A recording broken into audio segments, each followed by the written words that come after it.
Confuse అయ్యే అవకాశం ఉందేమో అని నాకు అనిపించింది. ఎందుకంటే ఇద్దరు ముగ్గురు నాకు ఫోన్ చేశారు. ఏమండి, ఆయన మాజీ ముఖ్యమంత్రి కదా, అంత క్లియర్గా అడుగుతున్నారు, మరి నిజంగా ఆ నిబంధన ఉందా అని చెప్పి అడిగితే నేను చెప్పాను ఇంతకుముందు 3-4 సందర్భాల్లో అని కూడా చెప్పడం జరిగింది. ఇప్పుడు మళ్ళీ చెప్పవలసిన అవసరం ఉందేమో అని నాకు అనిపించి ఆ క్లారిఫికేషన్ ఇవ్వటానికి 190 (4) భారత రాజ్యాంగం. ఎవరైనా సరే ఎప్పుడైనా జస్ట్ ఈ 190 అన్నదే నోట్ చేసుకోండి, సరిపోతుంది. చాలా స్పష్టంగా అందులో ఉంది, ఎవరైనా లీవ్ ఆఫ్ ఆబ్సెన్స్ అడగకుండా కంటిన్యూస్గా సమావేశాలు 60 రోజుల పాటు రాకపోతే వారు శాసన సభ్యత్వం ఆర్ పార్లమెంటు సభ్యత్వానికి అనర్హులవుతారు అని స్పష్టంగా ఉంది.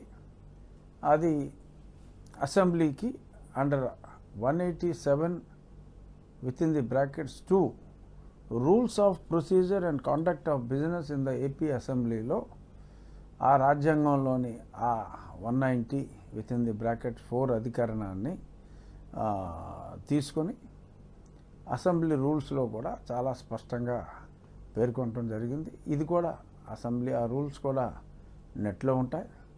స్పష్టంగా వైఎస్ఆర్ కాంగ్రెస్ పార్టీ అధ్యక్షుల వారి సలహాదారులు, ప్రస్తుత శాసనసభ్యులు అందరూ కూడా ఆ రాజ్యాంగంలోని 190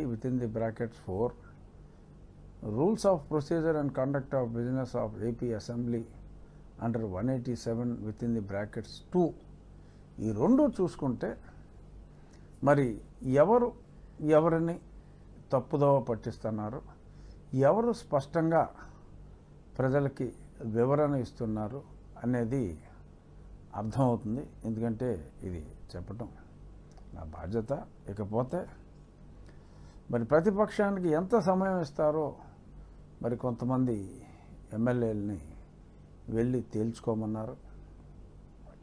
ప్రతిపక్షానికి ఎంత సమయం ఇవ్వాలి అనేది అది ఓన్లీ కొన్ని పర్టిక్యులర్, ఇప్పుడు బడ్జెట్ ఉంది, లేదు గవర్నర్ గారి తీర్మానానికి ధన్యవాదాలు తెలిపేది ఉంది, అలా కొన్ని బిల్స్కి ఆ బిల్లు మీద మాట్లాడేటప్పుడు బిజినెస్ అడ్వైజరీ కమిటీలో ఆ బిల్స్ వచ్చినప్పుడు ఏ పార్టీకి ఎంత సమయం ఇవ్వాలి అంటే ఆ పార్టీల స్ట్రెంగ్త్ని బట్టి ఆ సమయం ఉంటుంది. అది ఓన్లీ సూచన, స్ట్రిక్ట్గా దాన్ని ఫాలో అవ్వాల్సిన అవసరం లేదు.